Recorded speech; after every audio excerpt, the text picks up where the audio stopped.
La Agencia de los Estados Unidos para la Ayuda Internacional, USAID, gestionaba un presupuesto anual de 42.800 millones de dólares, el equivalente al 42% de la ayuda humanitaria mundial. El gobierno de Donald Trump, a instancias de su asesor, Elon Musk, la desmanteló a poco de asumir el gobierno.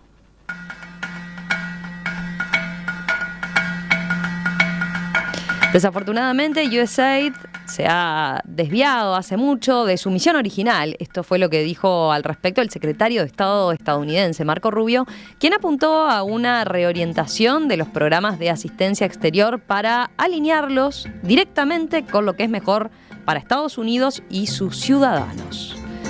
En 2024 se destinaron 6.000 millones solamente a la región de África subsahariana, la más deprimida del continente. Pero de eso, rápidamente, se cortó más del 80% de los programas que se cubrían con esos fondos. Las ayudas de la agencia eran clave para los sistemas de salud, por ejemplo, en el combate y el monitoreo de enfermedades infecciosas como el ébola, la malaria y el SIDA. También en la instalación y el funcionamiento de clínicas de salud sexual y reproductiva. También este programa de ayuda internacional de Estados Unidos colaboraba con la educación y el desarrollo económico. Hubo, por ejemplo, programas específicos para impulsar la agricultura y el emprendedurismo. También se invertía en investigación científica y construcción de infraestructura, entre otras varias líneas de trabajo. Rápidamente los recortes en la ayuda internacional se hicieron sentir. Un informe de la británica Sky News destacaba el pedido de una madre directamente al propio Trump. Please, Mr. President, for the sake of the vulnerable ones.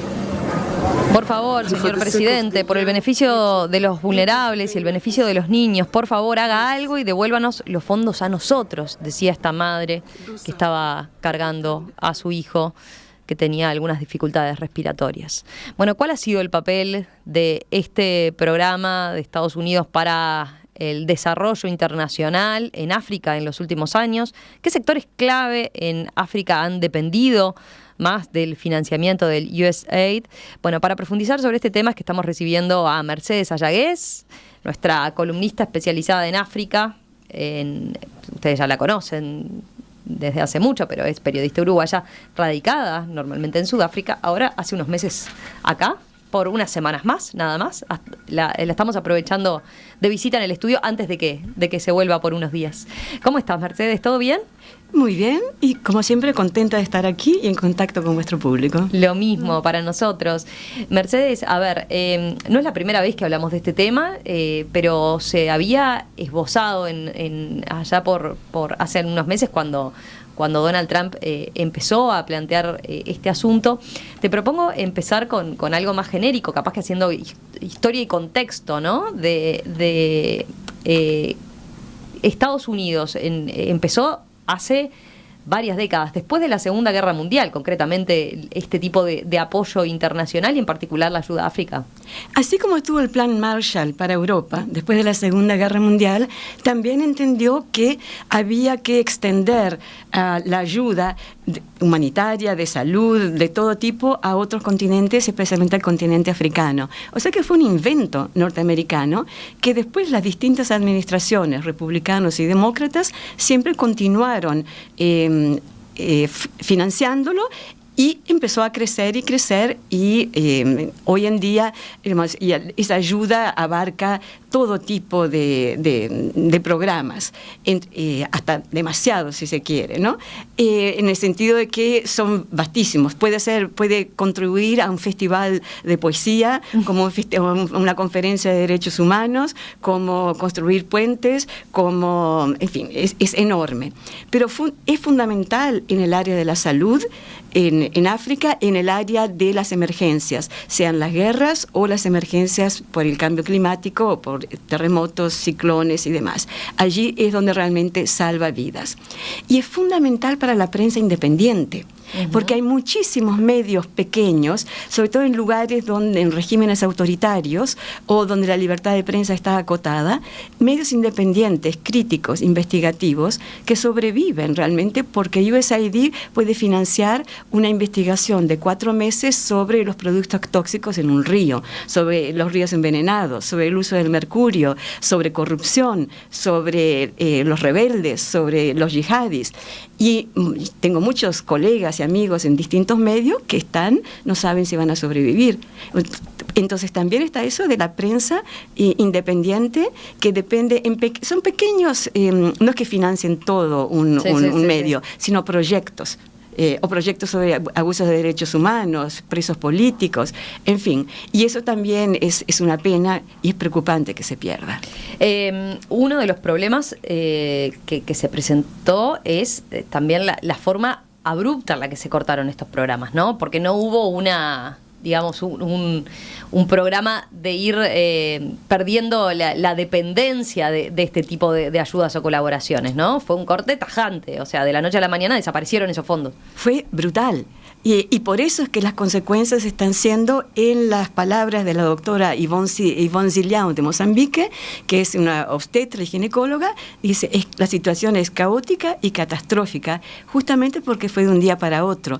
Si hubieran dado 1 mes, 2 meses de aviso, la situación sería diferente. Pero aquí fue literalmente así. Un día, todos los medicamentos contra la tuberculosis, contra los antirretrovirales, las pastillas anticonceptivas, todo lo que estaba en los almacenes, en el puerto, o en los almacenes en la capital o en el distrito, quedaron cerrados con llave y ya no había forma de sacar los productos de allí porque no había ni personal para sacarlos, ni transporte para llevarlos a donde tenían que ir. Entonces, de repente... O sea, ni siquiera lo que estaba almacenado no se distribuyó. No, está cerrado, trancado. Hasta el sistema de computación que seguía a los medicamentos, suponte de la tuberculosis, están llegando, ¿dónde están? Están en el puerto, están en la capital, ¿qué clínicas necesitan? Porque están llegando al final de sus stocks, ¿a dónde tienen que ir? Ese sistema que es como el sistema sanguíneo de los medicamentos, se terminó porque estaba financiado por USAID. Entonces, fue brutal. Si hubieran dado un tiempo para acomodarse, ahí la situación no sería tan caótica y catastrófica como dice la doctora Zilião.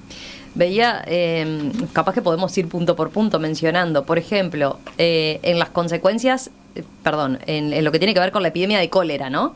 Ahí la ayuda jugaba un rol fundamental. ¿Qué es lo que pasó ahora?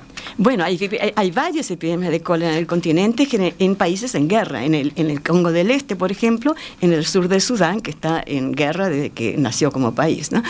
Nunca ha parado. Y entonces te cuento un ejemplo que fue muy vehiculado en los medios en África. En el sur del Sudán, justamente, un país de extrema pobreza y siempre con guerras y rebeliones y guerras étnicas, hay una epidemia de cólera muy seria.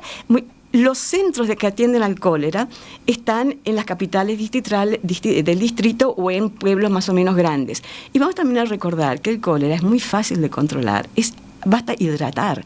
Si agarran a los pacientes en un momento, se los hidrata y se curan. No es tan difícil, no es una cosa como la tuberculosis que requiere años. Y lo que USAID pagaba era el transporte de pacientes de las aldeas y de los pueblos pequeños al centro, en el pueblo más grande o en la capital del distrito. De un día para el otro ese transporte cesó y esta familia, 2 adultos y 3 niños, ya con síntomas de cólera, empezaron a caminar.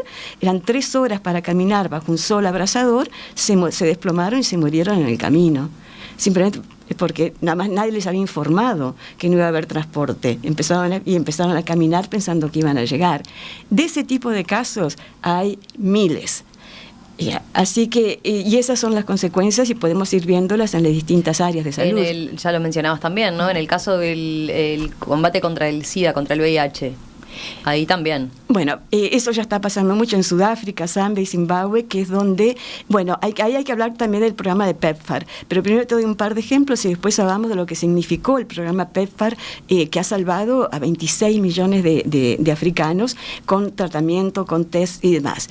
En general se dan ahora el antirretroviral la pastilla tiene que ser tomada todos los días. Si no la tomas todos los días, eso, la regularidad, la consistencia. Si no, bajan las defensas, el virus toma fuerza y muy rápidamente se empiezan a ver las consecuencias y aparecen las infecciones oportunistas. Por lo tanto, la constancia es fundamental. Lo mismo para la tuberculosis, que es una infección oportunista muy asociada al SIDA, al VIH. Se dan a los pacientes generalmente la provisión de un mes y a veces de 2 meses si viven lejos, para que no tengan que ir todos los días a la clínica. Y entonces la gente ahora se encontró que de repente estaban al final de la provisión de un mes, o que les queda un mes o 2 meses si tienen suerte, o fueron a la clínica y la clínica está cerrada y no pueden conseguir los antirretrovirales. ¿Qué pasa si, por ejemplo, tenés una pareja y un hijo adolescente que lo contrajo en el nacimiento, los 3 están en antirretrovirales y resulta que solamente tienen provisión, uno tiene una provisión hasta fin de mes? Bueno, empiezan a dosificarlo, pero después empiezan a compartirlo, que no sirve para nada en realidad. Claro. Pero ¿cómo puede una madre tomarse una pastilla todos los días y no dársela a la hija o al marido? Empiezan a compartir y eso realmente es un desastre, no sirve, se lo toman cada 3 días. Y entonces ya están empezando a aparecer, empiezan a perder peso, a tener los resfríos, la tos, las gripes, las enfermedades de la piel, las llagas y todas las enfermedades, la diarrea, y lo saben, que se están yendo a la muerte. Y hay testimonios tremendos de familias, de chicas, de niños de 10, 12 años que dicen, por favor, me voy a morir si no me dan el frasco de comprimidos. Y el problema es que y esto era una red de clínicas que eran financiadas por PEPFAR, que era el programa del presidente Bush, que existe desde el 2003. Esas clínicas cerraron de un día para el otro y despidieron al personal. Después, cuando se dieron cuenta de lo que estaba pasando, dieron marcha atrás y dijeron que por 90 días los programas de vida o muerte se mantendrían y serían revisados después. Pero ya era tarde. Cuando la clínica está cerrada, cuando el personal fue despedido, cuando se rompió cuando se rompió el suministro, cuando los antirretrovirales están en el puerto, en el almacén y no los podés sacar, ¿qué sentido? El mismo los test de carga viral. Es muy fácil desmantelar un sistema, es muy difícil después recuperarlo. Y cuando van al hospital central, al hospital público, ¿qué pasa? Muchas veces los antirretrovirales del hospital público también están trancados en el puerto. Y también no pueden de un día para otro tomar miles de pacientes nuevos, no tienen stocks. ¿Y qué pasa? Lo que pasaba es que para abaratar los costos, muchas veces una agencia de las Naciones Unidas, como UNCIDA o como el SNOAP, hacía la compra para todos, porque ahí tienen más descuentos. En el caso de Mozambique, todos los anticonceptivos, medicamentos para el aborto, que allí es legal, como el misoprostol, los implantes hormonales y hasta los condones, y el FNUAP los compraba y después le daba su porción al ministerio, que lo pagaba con plata del ministerio, a las ONGs y a los programas del FNUAP. Está todo trancado. Entonces, mismo los hospitales pueden haber encargado, pero no tienen acceso. O sea, es de una complejidad tremenda y, como decía, caótica y catastrófica. Mencionaste lo de los anticonceptivos, pero ahí también, en lo que tiene que ver con la planificación familiar, es un tema, ¿no? Pues yo creo que son como 47 millones de mujeres, creo que en todo el mundo, que dependen de anticonceptivos que son financiados por USAID y después distribuidos por ONGs, por clínicas, por toda una red de distribución. Y eso también está parado. Y entonces de allí lo que se va a ver, digamos, las consecuencias va a ser más embarazos no deseados, embarazos adolescentes, que significan deserción escolar o liceal de las chicas, más abortos clandestinos, mayor mortalidad materna. Entonces, hasta eso es otro problema. Ni hablar de todas las trabajadoras del sexo que ya no tienen acceso a condones, una cosa básica para proteger de la infección.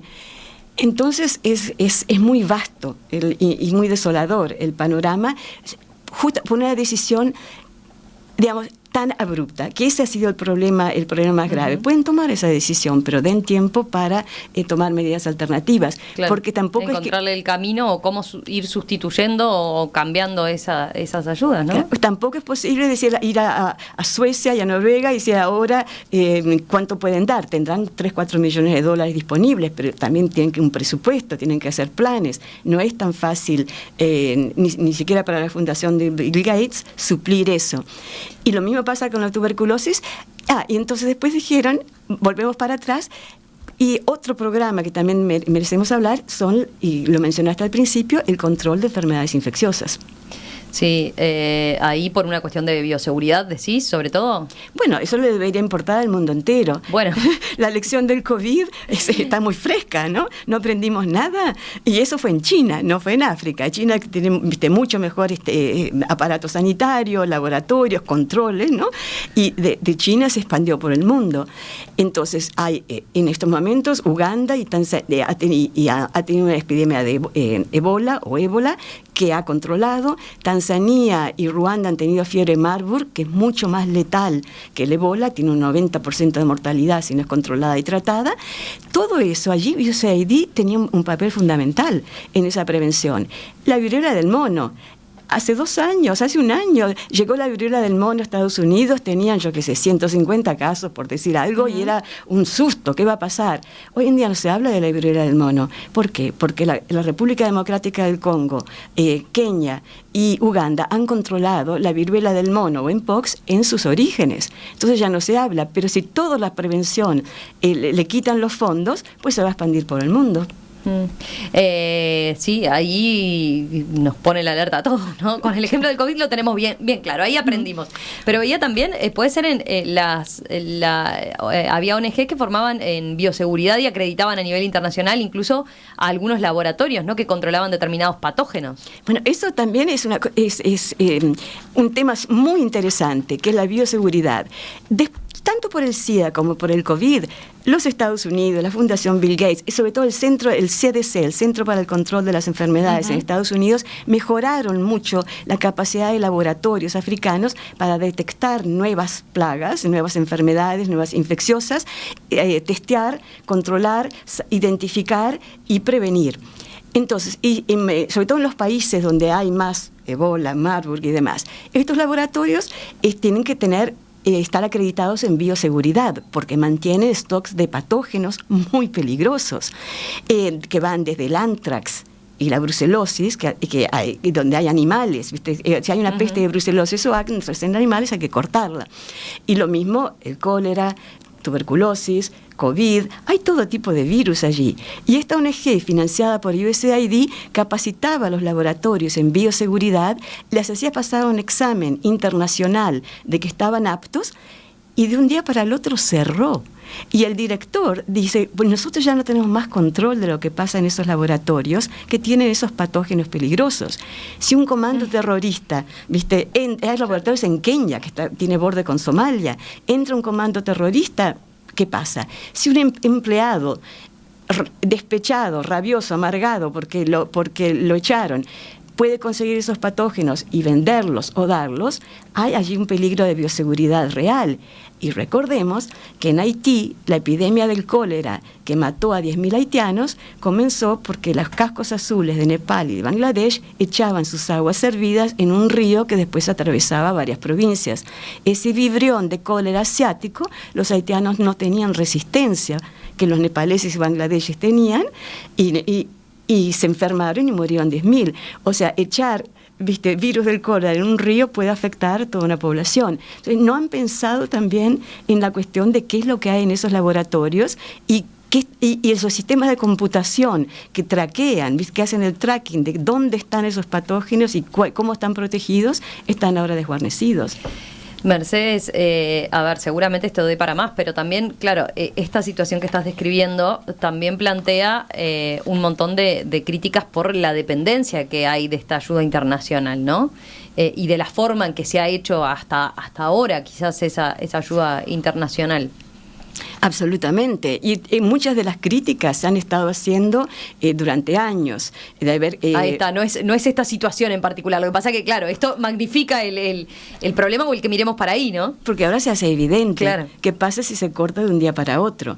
Pero ciertamente, y eso yo lo vengo analizando y escribiendo al respecto, hay muchas críticas para hacerle a la ayuda internacional, tanto a nivel de países, como a nivel de Naciones Unidas, como a nivel de ONGs.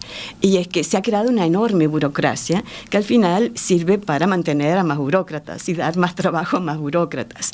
Y a veces duplica los trabajos. Ya puede haber en un distrito 3 ONGs que realmente están haciendo el mismo trabajo, pero cada una tiene su donador, su proyecto, su equipo. Duplica, puede ser ineficiente, puedes seguir modas o lobbies. Ahora está de moda tal tema, pues ahora está el tema y nos ocupamos de otro. Están compitiendo unas con otras con los donadores para ver quién tiene más, y muchas veces se autoperpetúan, porque si no tienen que cerrar. Una que no ha hecho eso y de las más admirables es Médicos Sin Fronteras. Médicos Sin Fronteras siempre dice que van cuando son necesarios y trabajan para no ser necesarios y poder irse. Yo les he visto pasar durante la Guerra Civil de Angola, poner el hospital de Cuito, por ejemplo, de Huambo, ponerlo en funcionamiento y después durante un año pasárselo de nuevo al personal angolano para que ellos lo mantengan, y se van. Y después hubo una tercera guerra civil, se volvió a destruir, volvieron, lo recuperaron y lo pasaron. Pero son muy pocas las ONGs que dicen estamos aquí por un rato. Claro. Muchas se instalan. Entonces hay que revisar todo eso, y hay propuestas concretas, incluso una de Brasil que es muy interesante, para empezar a evitar la duplicación, la ineficiencia, el gasto. Hoy no tenemos tiempo, otro día lo podríamos hablar. Las cosas que yo vi durante el ciclón Aida en Mozambique en el 2019, me contrataron para ayudar a las radios comunitarias de la zona central de Mozambique a recuperar la parte técnica, lo que había quedado destruido, y empezar a pasar mensajes de salud, reunificación de familia, todo lo que las radios comunitarias hacen, que es fundamental cuando hay un desastre. Y lo que yo vi realmente me hizo al final renunciar. Hice un mes, cuando las radios estaban bien, dije yo me voy de aquí porque no quiero ser parte de esto, porque era vergonzoso, como te digo, la duplicación, el gasto innecesario y demás. Tengo un montón de anécdotas así. Y también muchas veces la ayuda humanitaria hace que los países productores de petróleo, como Angola y Nigeria, que son los dos principales productores de petróleo, no absorban no costeen todos los costos de salud.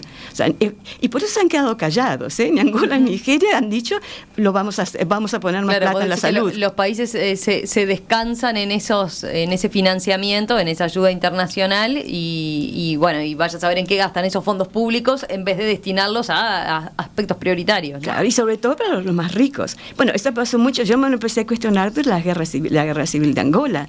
El gobierno de Angola compraba armas en cantidades enormes, hipotecaba el petróleo de 5 años, pero no gastaba nada en los temas sociales, y las agencias humanitarias alimentaban a los desplazados, se ocupaban de la salud y demás, y eso le permitía al gobierno comprar armas. Entonces también hay que ver esto y ver en qué medida los países más ricos deberían asumir los costos de la salud, y los países más pobres, Malawi, Madagascar, Burkina Faso, los países del Sahel, recibir ellos sí la ayuda que necesitan para la salud y para la asistencia escolar y demás. Entonces hay que revisar muchas de esas cosas, y va a haber una reunión en Sevilla en junio, la reunión anual de los humanitarios, y ahí se van a discutir muchas de estas posibilidades y propuestas, y eso va a ser importante, porque va a ser un saneamiento. Capaz que ya lo dejamos anotado, si te parece, Mercedes, después de ese acontecimiento que va a dar tanto que hablar y que plantea ese punto de, sobre todo, bueno, qué otras salidas, ¿no? Y cómo tiene que hacerse de mejor manera, en todo caso, la ayuda humanitaria, podemos retomarlo por ahí. Ya, y también ver cómo ya mismo, cómo se están organizando, porque después, como te digo, hubo ese volver atrás para los programas de vida o muerte, y volver a hacer un punto sobre qué qué se ha negociado o qué están haciendo las personas, y después también lo que ha sido el costo, porque además también está las meriendas escolares, alimentación escolar, la ayuda para que las niñas puedan mantenerse en la escuela. Es toda una cadena de cosas que también, volviendo, muchas veces la ayuda se organizaba en silos: emergencias, cambio climático, derechos humanos y salud. Pero en realidad todo está unido, ¿no?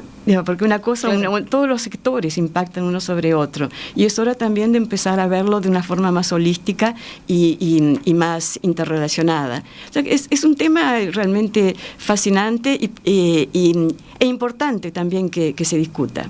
Sin duda. Mercedes, lo dejamos anotado, ¿te parece? Retomamos contigo esta charla en cualquier momento. Entonces, cuando se dé por lo menos este evento ahí que decías en el mes de junio, seguramente capaz que ya vos estando en Sudáfrica nuevamente, capaz que lo tenemos que hacer vía internet, pero lo retomamos, ¿sí? Ya, y veremos bien lo que es la propuesta de Brasil, que es muy interesante. Buenísimo. Gracias, Mercedes.